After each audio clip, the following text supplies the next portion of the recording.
और वहाँ पे अप्रोच करने के लिए घबरा रहे थे कि जाएं कि नहीं जाएं। तो हमेशा ही कहता रहता हूँ कि मैं यस मैन टाइप का आदमी हूँ।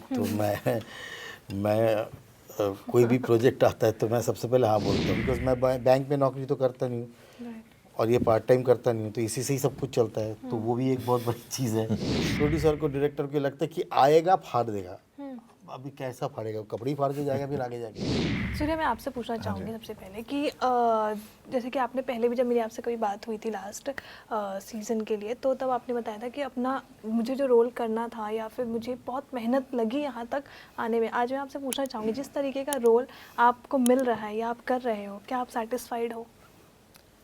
मैम सेटिस्फाइड पता नहीं, बट मैं खुश हूँ। मैं खुश हूँ और खुशी के साथ करता हूँ। और जो भी रोल है, चाहे वो भक्षक हो, चाहे अनदेखी हो, हॉस्टेजेस जिससे मैंने शुरू किया, ये काली काली आंखें और मेरे आगे आने वाले प्रोजेक्ट, मैं हर एक रोल करते हुए उतना ही खुश हुआ जितना मैं हमेशा होता हूँ। तो आई थिंक वही सबसे इम्पोर्टेंट है। सेटिस्फाइड तो आई डोंट नो कि क्या उस चीज़ का आंसर दूँ। पर अनदेखी के बाद क्या आपका इमेज एक मर्डर वाला बना बाहर और लोग ने आपको उस तरीके से कभी जज किया है? नहीं, मतलब ऑडियंस स्मार्ट है, अब जनरेशन चेंज हो गई है, उनको भी पता है फिक्शनल कैरेक्टर है। बट यस, जो कि एक अच्छी बात लगती है मुझे नॉर्मली, जैसे अगर मैं कभी वेडिंग पे, जैसे सीज़न 1 के बाद हुआ था मेरे साथ, मैं वेडिंग पे गया था और वहाँ पे अप्रोच करने के लिए घबरा रहे थे कि जाएं कि नहीं जाएं। फिर किसी ने, जानकार ने, उनको 2 को साथ लिखा है कि आपसे मिलना चाहते हैं, बट थोड़ा सा ऐसे घबरा रहे थे। इसलिए घबरा क्यों रहे थे? वो तो नहीं नहीं नहीं, एंड सीरियसली ये एक्सपीरियंस किया था। इसलिए वो भी कई बार सही रहता है कि यू वांट योर स्पेस। तो अगर उनको लगता है कि ठीक है अभी ये चीज़ें, तो गिफ्टेड है रिंकू से मुझे। राइट। सर, मैं आप दोनों से पूछना चाहूँगी कि सर, जब आप कोई रोल चूज़ करते हो तो कोई आपका पिकअप पॉइंट्स होता है या स्ट्रैटेजी होती है कि हाँ, जैसे कि आपने टीवी से ब्रेक भी लिया, फिर उसके बाद फिल्मों में आप आए, OTT पे आए, तो कोई आपका एक स्ट्रैटेजी होता है या पिकअप पॉइंट्स होता है कि ये कैटेगरी होनी चाहिए मेरे को फिल्म करने के लिए? हाँ, सबसे पहले तो जो सुनाई दे वो ठीक सुनाई देना चाहिए, अच्छा सुनाई देना चाहिए रोल। उसके बाद जो लोग बात कर रहे हैं वो ठीक सुनाई देना चाहिए, कान में उनकी भाषा ठीक ठाक पड़े। और बाकी और भी चीज़ें होती हैं वो ठीक ठाक होनी चाहिए।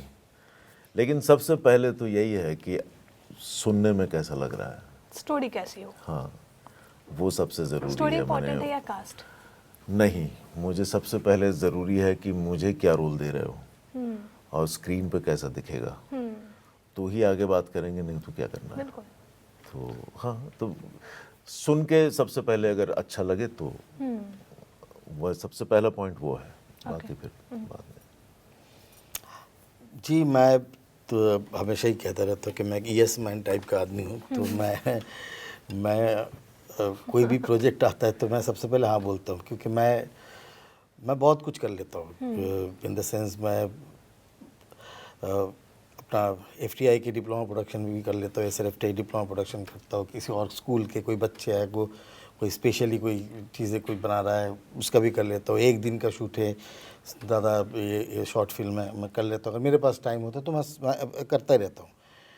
तो इसके अलावा मतलब अगर आप ढंग से पूछे तो कोई भी चीज़ करने के पीछे बिल्कुल ख़ास वही बात है कि मैं कर क्या रहा हूँ, मैं क्या कर रहा हूँ। अगर मुझे इस किरदार को अगर स्क्रिप्ट से हटा दिया जाए तो फ़र्क पड़ेगा या नहीं पड़ेगा। तो इस किरदार के बिना ये स्क्रिप्ट चल सकती है? नहीं चल सकती, तो मैं हूँ। तो मेरा बेसिक इंटरेस्ट है सबसे पहली बार। तो फिर मेरे को लगता है कि यार कुछ तो करने के लिए है और शायद हाँ, कुछ हो फिर जाएगा। वो कितने भी सीन हो, हाँ, जैसे जॉली LLB मैंने किया था, उसमें 2 ही सीन है, राइट। लेकिन मुझे वो अच्छा लगा सुन के, तो हाँ, तो वो ये बहुत बहुत बड़ी बात होती है। आप लोगों को पता होगा कि मैंने एक रे एंथोलॉजी में एक छोटा सा रोल किया था, एक पीर बाबा का रोल किया था। There is nothing, it's like just वो एक ही शब्द, एक ही बार एक ही सेंटेंस बोलते हैं कि तुम्हारा नाम क्या है, तुम्हारा नाम क्या है, बार बार यही पूछता है तुम्हारा नाम क्या है। सो मुझे लगा कि that is very poignant role and it's like उसका प्रेजेंस ही सब कुछ है। तो आप कर लेते हो तो आपको बाद में ही पता चलता है कि हाँ ठीक है, कुछ तो कुछ हुआ। उसके बाद भी बहुत सारे लॉजिस्टिक्स होते हैं के यस मैन होते हुए भी बहुत सारी चीज़ें निकल जाती है पिक्चरें, क्योंकि फिर आपके डेट्स की प्रॉब्लम होती है, फिर आपको आपके रेमुनरेशन भी एक चीज़ होती है, बिकॉज मैं बैंक में नौकरी तो करता नहीं हूँ और ये पार्ट टाइम करता नहीं हूँ, तो इसी से ही सब कुछ चलता है, तो वो भी एक बहुत बड़ी चीज़ है।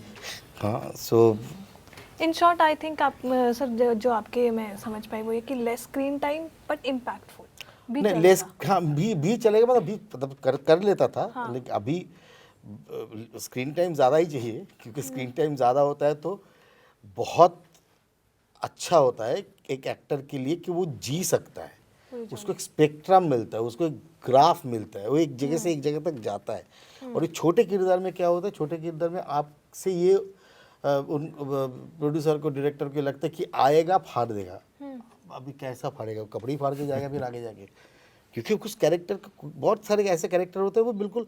और क्या होता है, आप मान लीजिए आप 15 दिन से शूट कर रहे हैं और एक दिन मैं इस यूनिट में फर्स्ट डे के लिए जाऊंगा, तो ना मुझे ऐसे लगेगा कि यार ये लोग तो 15 दिन से शूट कर रहे हैं, ये सब एक दूसरे को जानते हैं। मैं उस यूनिट में जाके एकदम आउटसाइडर, एक दिन जाके एक काम क्या करूँ, वो बहुत बड़ा प्रेशर होता है। ये पता नहीं लोगों को लगता है कि नहीं, मुझे तो लगता है